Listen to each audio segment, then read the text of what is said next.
see if he defaults back to it, if it even makes it through picks and bans. It was one of the questions on my mind was, were Origin going to focus out the sieging style that Unicorns have been playing more recently, and it looks like they are with that Cogmore. I don't think they'll go for the Varus ban we've seen other teams do, because it's not quite so consistent for the Unicorns as a whole. Interesting though to see an Urgot ban come out of the Unicorns. We've actually seen Urgot's priority a little bit lower in other regions now that we're on 5.10, just for a number of different reasons, but the Unicorns of Love certainly don't want to deal with Niels on that Urgot. They do not. Let's touch on what is still available. Cassio, Azir, Echo is banned out. Stress, as we did talk about him in the pregame in the top of the show. But as we said, Maokai is up, Rumble's up. Not all the junglers are available. It really feels like the priorities are just a little different here today for these guys. It certainly does. And we were talking about the jungle matchup as being our match to watch, our featured matchup of the game. And as you said, both junglers in Gragas and Rek'Sai are available. Both players have been pretty much just focusing on the Gragas. You look at it, 2 games from Amazing, 3 games from Kikis on that Gragas. I wonder whether Origin will look to take that away, because the only other champion that Kikis has played has been Nunu. Well, we'll find out. Gragas has got that 100% pick and ban ratio, has featured in every single game of the European Summer Split, with a 6 wins, 6 losses record. Ryze is available at this point. Ryze was 100% pick banned in last week's LCS. Now, Vizicachi was one of the Ryze players that we saw from week 2. I wonder whether, like Huni, he worked on something to go up against Ryze here, but certainly have to feel if Origin give this away, you saw how much damage Vizicachi was doing in that Unicorns of Love game last week. Well, we'll see what they decide. They do not opt for the Ryze this time around, Stress. It is that Gragas that we've touched on. And as you highlighted as well, Huni ran the Cho'Gath into Ryze. It wasn't necessarily a hard counter, but he sustained and stayed alive well enough in lane to become impactful in the mid to late game. Thresh has been locked in for Hylissang. Yeah, Thresh has been locked in, and Thresh has just unanimously been banned against Hylissang in just about every other game that they have played. Only one it was available, and he actually opted for, I believe it was the Morgana at the same time. So this is 2 very comfortable picks and very strong picks for the Unicorns, but I have a feeling this is looking to be that top lane fizz that we've seen in the LPL. We've seen it over in LCK as well, where you go Cinderhulk with Smite from that top lane as fizz. You have a lot of damage and you have a lot of tankiness. Your ability to get into the backline is almost unparalleled. Well, we'll find out if Soaz runs it, and also how he's going to perform on that champion. Soaz always performed better in my mind on the damage-dealing top laners. And we will be seeing another flavor of team composition from Origin. This is another time they're pulling out a pick that you may not necessarily associate with the team, and we'll see how well they can perform with that. A lot of junglers still up for Kikis. As we've highlighted, he's run Nunu as his only other choice when Gragas wasn't available, and of course for Vardags, maybe thinking towards a Kalista. I expect Origin to go even more mobility when we come to their last picks, and because we haven't seen Niels running Sivir yet. Kalista is what he's favored, and they've gone instead to let the Unicorns have the Kalista alongside the Rek'Sai, 2 very strong champions when it comes to the current meta. Rek'Sai has been picked and banned almost as much as Gragas, but Origin, they're going to fire back with less mobility, but a whole lot more catch and crowd control. Nautilus from that bottom lane can go for the Righteous Glory, and now Orianna Shockwave on top of that is going to be very disruptive to the Unicorns. We'll see whether or not Unicorns can deal with the late game of Fizz and Orianna. I feel like that top and mid lane is going to be a little bit slow out of the gates. However, we will see that Cassie appear. So Power of Evil has stuck to his tried and true.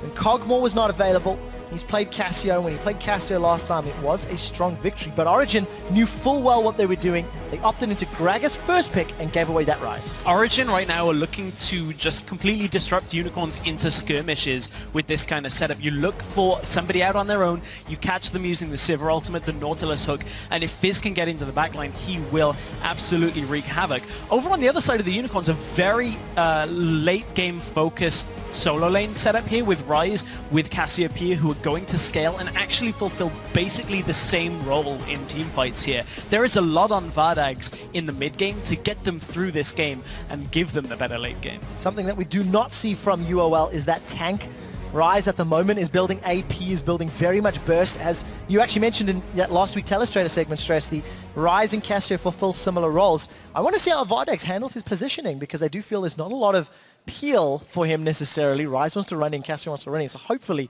they can wave dangerous flags scarily enough to keep the rest of Origin off of Vardex. Very much so. And, you know, honestly, the Unicorns love to be dragged into skirmishes, so Origin are kind of giving Unicorns maybe a good opportunity to do that against them. Well, there's the two team comps once again, ladies and gentlemen. Day one, game one, Echo has been banned. Jump onto Twitter, let us know. Will the Unicorns of Love hand Origin their first loss of the summer split? Or will the young upstarts, full of old dogs, go 5-0? That's what we're going to find out. Well, Unicorns, every time that question is asked of them, can they do this? Can they do that? They always say yes. Yes, we can. We can get ourselves into the positions to take second place in the spring split. They've always felt comfortable with that. Well, we'll see if they can do it this time around. It does look like we have standard lane setups, at least in the first minute. No deep warding from either team. And we do see everybody covering off the respective entrances. Niels by the red buff. We see Mithy hanging out by the tri-bush, and the rest of UOL almost mirroring. And speaking of Mithy, this is the first time we've seen him on this Nautilus, but it goes very well with the style of champions he's played. He's played the Alistar, he's played the Thresh, and as a result, these very active champions in teamfights have granted Mithy the highest amount of assists for a support. He's currently sat on 68 assists. Now, to put that in perspective, that is higher than the entire assist pool of Gambit as a team. So I expect a lot out of Mithy from this game. I heard a few stunned faces in the audience, and we need to see how Mithy handles himself. And I really want to keep my eye on Peke as well. I feel as this game goes later, if it goes later, there'll be a lot of pressure on Peke in these team fights to land a good shockwave. And we'll have to see how well he can handle this late game scaling. We do see Amazing in the jungle, playing Gragas, of course. It is the only champion that retains the 100% pick ban ratio. But look at those stats. There's 21 KDA. Not the greatest kill participation, but you know what? He doesn't need it because the team's 4-0. The team are 4-0, and that makes this 100% win rate for Amazing fairly cut and dry on that one. So you can tell that Unicorns have loved with that draft, allowing the Gragas through. They had to know what they were dealing with. It was going to be a very high priority pick for Origin. So Kikis, he's never one to shy away from a tough matchup, though. Definitely not the case. And you know, it really is just a testament to the number of powerful champions that are available in the current patch.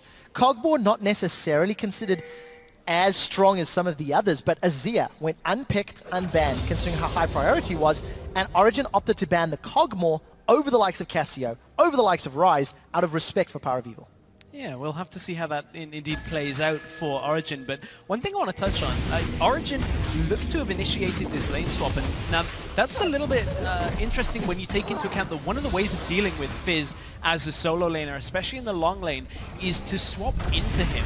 And at this point, yes, they want to avoid the Kalista and the Thresh a little bit, but now they're putting a lot on Soaz's back, because Fizz is not going to be able to farm very easily in this kind of setup. Well, I did see Soaz play Hecarim last week and Rumble the week before. I think he's got a pretty big, strong back to work off.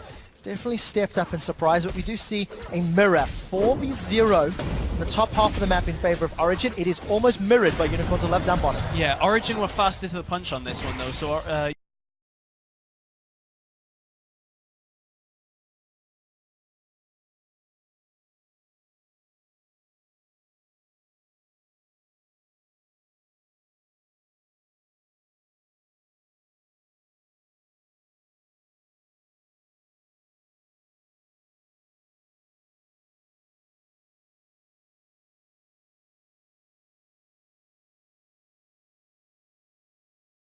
Unicorns clearly a little behind the curve on this kind of setup. Yes, they will be able to get damage done, but look, Origin already have that tower down beneath a quarter of its health here. Looks like they're peeling away just to try and slow down this push, though. They don't want to end up having the wave in a really awkward place when Niels is going to have to come forward.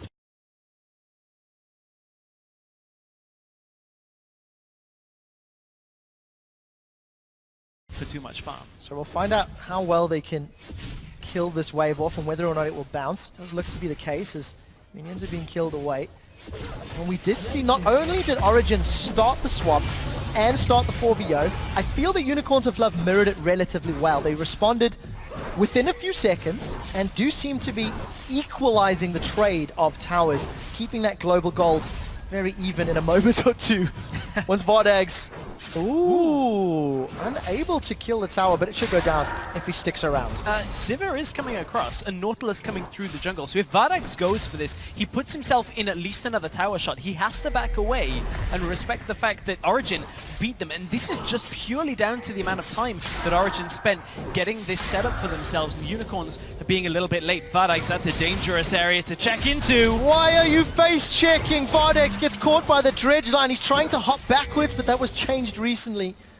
And Mithy decides not to flash forward. So, Vardags, unable to take the tower, means gold is not even, and he's going to back with Niels and Mithy shoving in that bottom lane. Yeah, now you've got to try and counteract the SIEU pushing, and anytime you step forward in that lane, the Nautilus is going to be all over you. Take into account the look at where Hylissang has been at on the map. He's one of the more active supports when it comes to roaming. He was all the way mid and top, and I believe crossed a little bit of vision on the way up there. So Origin know that there's nobody down here, and they've basically done a very similar push here into this bottom lane at the same time. Now Kikis is waiting around in the mid lane as well. The problem is, Peke isn't the type of player that's going to step forward greedily here. He knows he's playing Orianna and just needs to get himself through this laning phase safely so the Power of Evil doesn't get ahead. Well, Kikis says you will not get out of this safely. Does get a knock up, but Peke, Command Protect actually mitigates almost all of that damage. But I think we really have to go back to this mistake from Vardags, or mistiming might be a better word. Because with Vardags not taking that bottom tower and knowing how much wave clear SIEU and Nautilus have between them, it's going to be such a long time before that bottom tower falls, as long as Origin play the lane correctly. Yeah, that's very much so the case is now. It was only a minor timing error out of the Unicorns of Love, and they will get that tower sometime down the line in the future, but certainly for now it's not kind of the gold generation tool that they were hoping to get from that. It's a lot to do with the fact that Origin were the ones initiating the 4v0, so that Unicorns ever so slightly didn't have the exact timings on it. So at this point, it's not too much of an issue for them, but certainly this rise in the top lane could become an issue for Origin. Yeah, got that tier stacking already, a very small CS lead. Not that it really matters, because Soaz has got a very big minion wave to deal with. You see Power of Evil, small advantage in the middle lane, and Niels, as is traditional, he's built himself up some CS. So Soaz did throw down that challenging smite, but didn't have the support of Amazing. That means that gank was somewhat thwarted. Death Sentence onto the big diver, doesn't connect. Not quite the right area, but not quite far enough from Hylissang. But that's one thing that he's... The reason that Thresh is banned away from him is Hylissang's skill shot supports tend to be very good at catching people out when they're not quite aware in lane. So I don't expect Mithy to get caught out that much. He has shown that in lane he is a fairly aggressive but also safe at the same time support. He knows when to trade very effectively, so I don't expect Hylissang to be catching him all that much. Intelligently aggressive, if you will. As we're coming up to 7.5 minutes, the lanes have standardized. It's just that one tower down and the duo down bottom, pops up top. And I also want to see how Peke decides to build this Orianna. Got himself a chalice, but we have actually seen Luden's Echo Oriannas coming out from the east. And we'll see whether or not Peke subscribes to the same methodology, considering, you know, the Fizz has come out. It's not exactly new at this day and this time. We've seen those top lane smites sort of fall out of favor, but obviously Soaz and Origin feel it could work against this rise. We may see it another reason, because anytime you put Fizz into a team composition, or generally any melee champion, you always will kind of lack wave clear. So yes, you've got a SIEU, but if multiple lanes start getting pushed out, Orianna needs to be able to go ahead and clear another wave. So we'll look for that as we get later into this game. I'm glad you bring that up though, because actually Unicorns of Love have got relatively low-range, risky wave clear as well. Unlike SIEU and Orianna, who can stay a little safer. Cassio, Ryze, Kalista need to get in range of a Gragas Barrel or a Fizz ulti if they want to clear wave safely on the towers. I mean, as long as the Unicorns play it smartly, Cassiopeia is going to be able to clear the wave in front of them very comfortably. And then Vizicachi, the matchup against Soaz is dependent on the playful Trickster, whether he can 1v1, but Ryze is very comfortable later on into the game to just sit there and say, well, you're never going to push against me, so I can just clear it at my own speed. Yeah, and something else we saw, that desperate power ultimate just for the AoE. Yeah. Just throw down the R, get the cooldown reduction working in your favor, and still have it available for the next team fight. So we've had a slow start to this, and this is something that we've not actually seen from Origin. They've been pedal to the metal in all 4 of their previous games. Yeah, they know they have to be a little bit careful when it comes to how they play against Unicorns, just because how good Unicorns tend to be at turning things around. But this slow start, if the game continues this way, it is going to heavily benefit the Unicorns. With this double-tier composition, they want time to stack up. They need to get themselves later into the game, but Origin don't look like they want to let them get there. Yes, Origin are very controlled right now, but look on the map. Ooh, this time actually Soaz pushing a little too far forward. He's been rooted in place by the Rune Prison. Kikis has decided to follow. Chum the Waters comes up and Soaz manages to sidestep the knockup, but it's Vizichachi that flashes for first blood. I was kind of wondering how Origin were going to pressure this top side with the tower down. They were looking for Chachi to push forward, but it was Soaz that goes aggressive and a little uncharacteristically aggressive into the enemy jungle, and good read by Unicorns. They catch him out easily.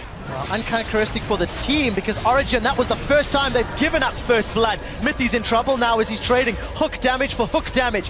Hylissang and Mithy both down 50%, but here comes Amazing. Teleport from Chachi's coming in. Vardax is already down. Hylissang flays them away, but Unicorns are in retreat. The explosive cask knocks Unicorns away, and it looks like Hylissang survives by the skin of his teeth. And Origin reply in kind with a kill of their own. Nice teleport play out from Origin, getting Soaz back onto the map as fast as possible, knowing that they had the numbers advantage bottom lane. This may actually not be over, as Origin could look to go out towards the Dragon Pit, or at least try and catch out Kikis if they're looking for it. But Soaz actually dropped very low from that. You can see just how much presence Vizichachi has on this Ryze. All he's got to do is start landing crowd control under that turret. It becomes a much more dangerous environment for Origin to actually survive in. You saw the chain combo of the Rune Prison out of Ryze and then the hook from Hylissang. If they can continue to do that, Origin are going to get slowed down in those engagements. They certainly can. Ryze, of course, going to have a very, very quick cooldown on that Rune Prison.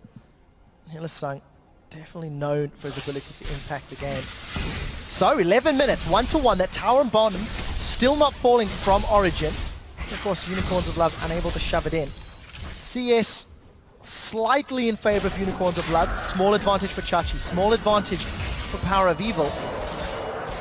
Only a small advantage for Niels in reply, but obviously that tower helping Origin keep the gold lead.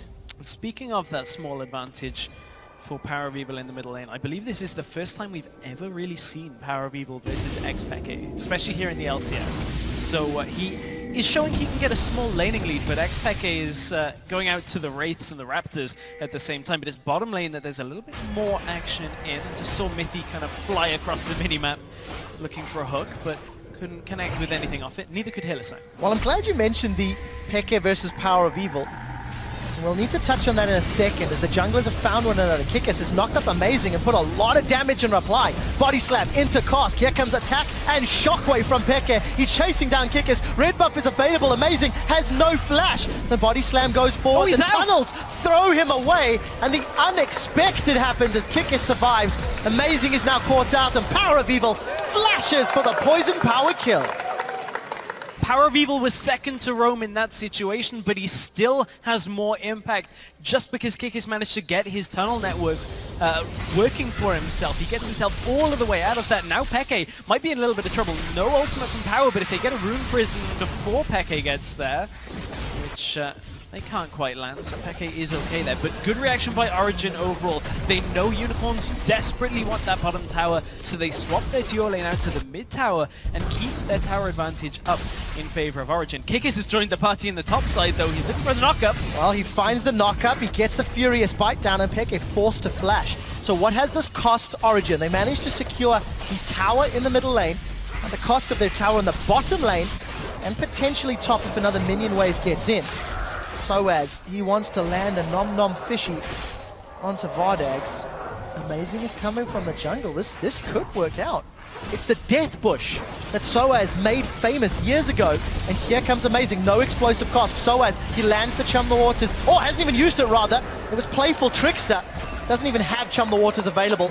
Gonna carry on running Hylissang down. Flay goes away. Sare's looking for a target, but they've got a ward in the bush. The fat man lands the body slam, but the explosive cast pulls him backwards. Amazing with the prediction shot.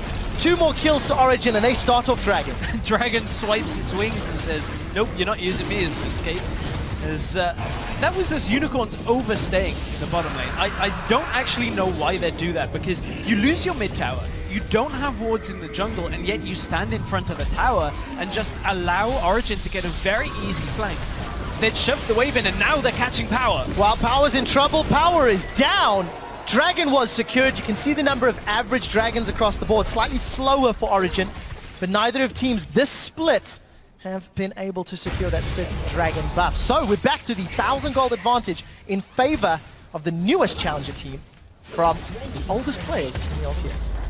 Wondering where you're going with that. Newest challenger team. We've got 3 more this week into challenger, but this game is LCS, Trevor, and I'm enjoying watching Origin because in this game, what they've done so well is everything they've given to Unicorns of Love, they've made sure they take twice as much within the next 2 or 3 minutes, because Origin forgo the bottom tower, get mid lane instead. They give up a kill or 2 in the top lane, and they know that Power of Evil's flash is down. They recapitalize on it using the Nautilus ultimate as well, and it's something they've been very good at, but this is the first time, as you said, that they were the team to give away first blood. It doesn't look like it's affected them in the slightest. Definitely not, and Crepa was actually talking about Origin earlier today on the preview of the matches, and he highlighted how he felt Origin just had such great macro level decision making when looking at the bigger picture, looking at the entire map.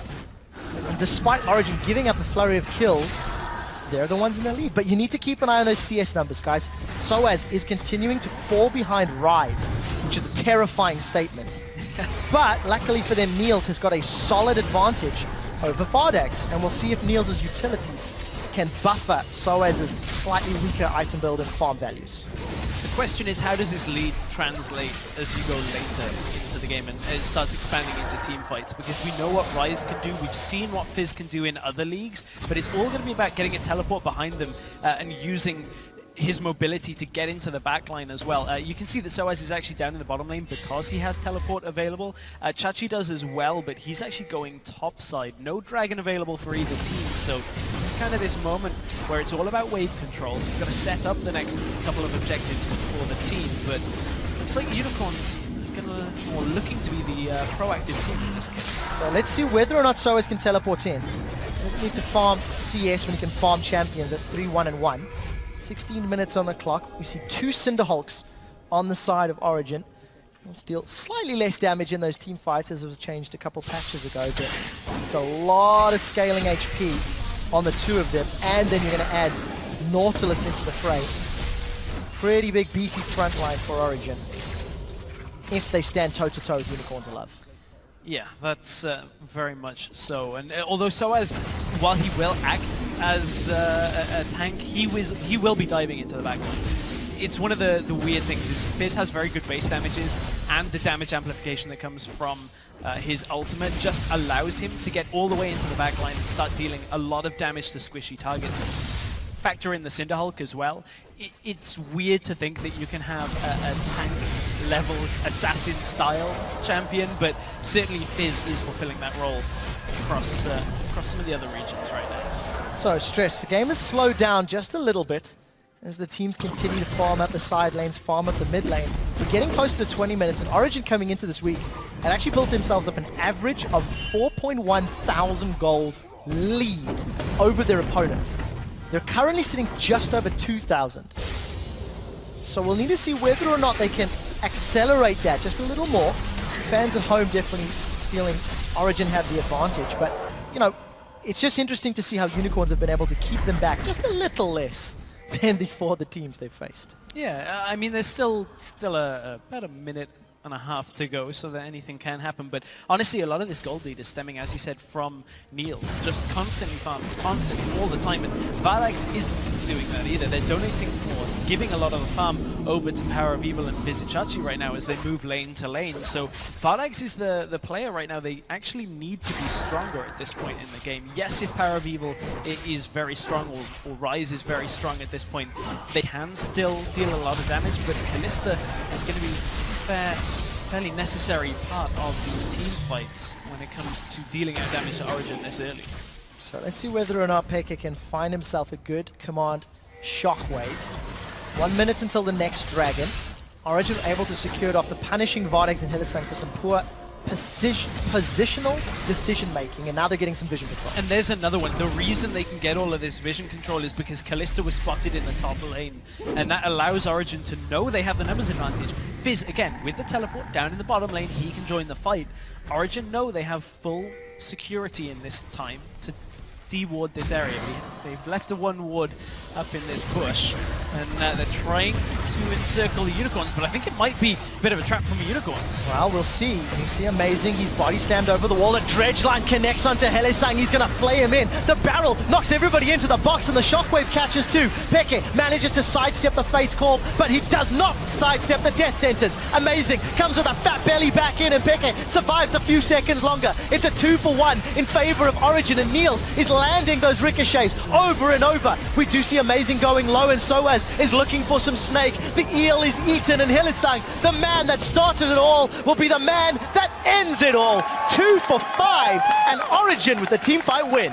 Great, well-balanced team fight from Origin. They get it a little engaged upon by the unicorns, even hold Soaz teleport until very late in that fight, but they knew the shockwave was coming from XPeke. Amazing with the follow-up on the engage again. Origin really just well-balanced team fight from them. Definitely. 20 minutes has just ticked by, and Origin say we will stick to our averages. They've got over 4,000 gold in the lead. Put themselves very, very solidly into this mid-game. We do see the dragon has spawned. All of Origin have backed, but it doesn't look like unicorns are rushing there just yet, although I do take that back. They seem to be moving. Kikis used his ultimate to stop Amazing from recalling, but this is the fight.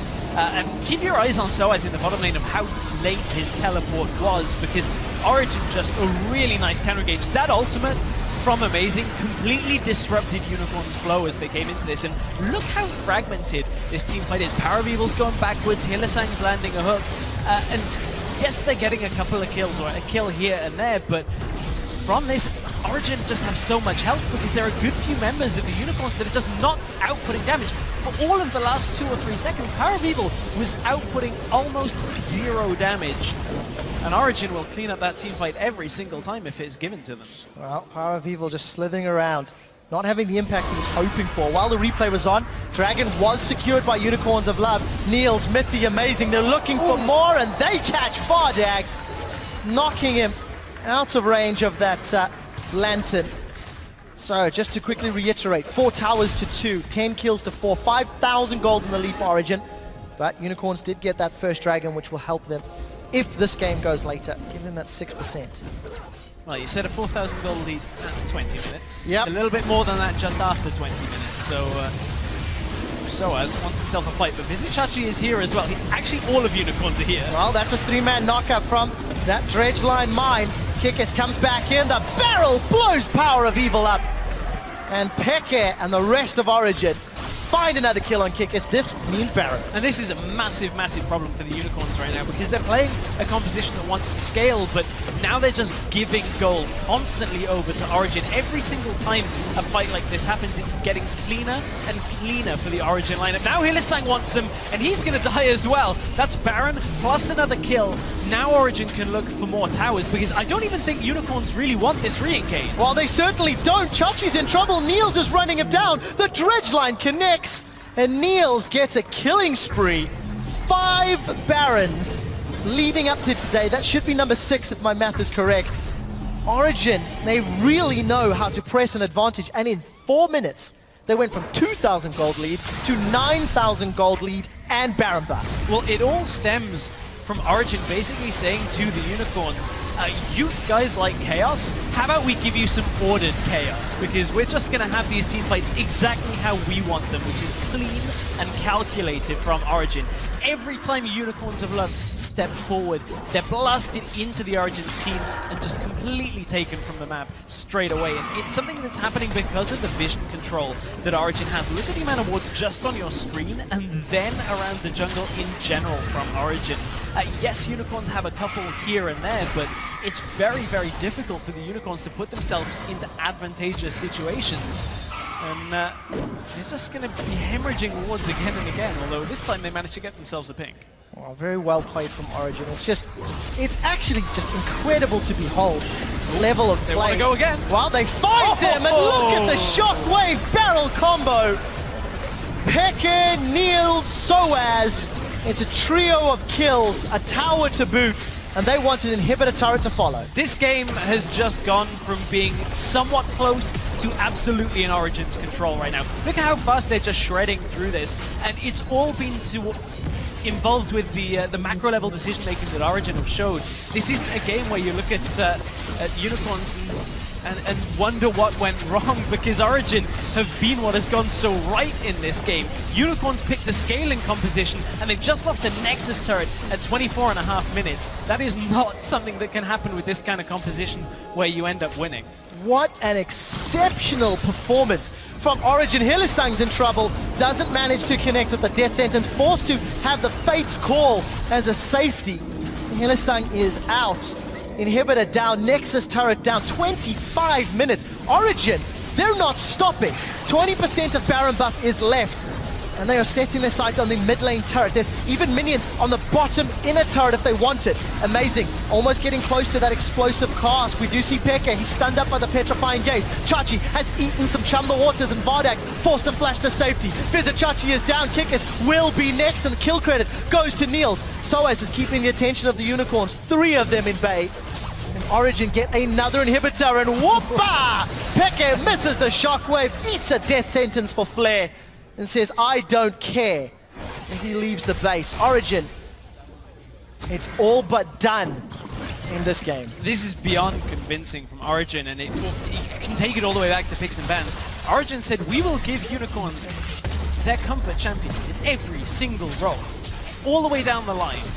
Chachi's played Rise. Haravival, one of his absolute top performing champions, is Cassiopeia. Vardax is comfortable on the Kalista as well, and Origin just said, okay, well, we know exactly how to beat that style. We know you'll go double scaling. We know you'll try and play for the late game. We've got a game plan for it. We'll execute it pretty perfectly. Go a step further, perfectly. Well, they gave away first blood. The first time in the league. It was to bait the aggressive play. It was conscientious, but just such a great performance. And you know, for Origin, if you actually step back, they've got a few minutes before they close this one out. They started weeks 1 and 2 by taking down taking down Giants, taking down Copenhagen Wolves. Then they took down the number 4 team from Spring, SK. Then they took down the number 3 team from Spring, H2K. They're about to take down the number 2 team. And next week they play the number 1 team. I don't even know if Fnatic can stop this. Origin basically say, who's next? And if it happens that Fnatic can't quite stop it, then that becomes a very interesting question of who's next, because Origin are looking so good. Yes, they are. 27 minutes, they get their second Dragon. Let's also remind everybody that Origin do have to play Rocket tomorrow, so one more game before they face Fnatic. And we'll see if both of those teams can make it into the matchup undefeated. Still a lot of game to be played. This one though, 14,000 gold. The Righteous Glories pop, on the hunt pop. We see the depth charge going out, the barrel going wide. Chachi's the first one to be focused, but it's power that gives up his life. The depth charge, and the dredge line rather, connecting. 3 more kills for 3 more carries. Soaz, Peke, Niels ring up just a couple more. They close the game at 28 minutes.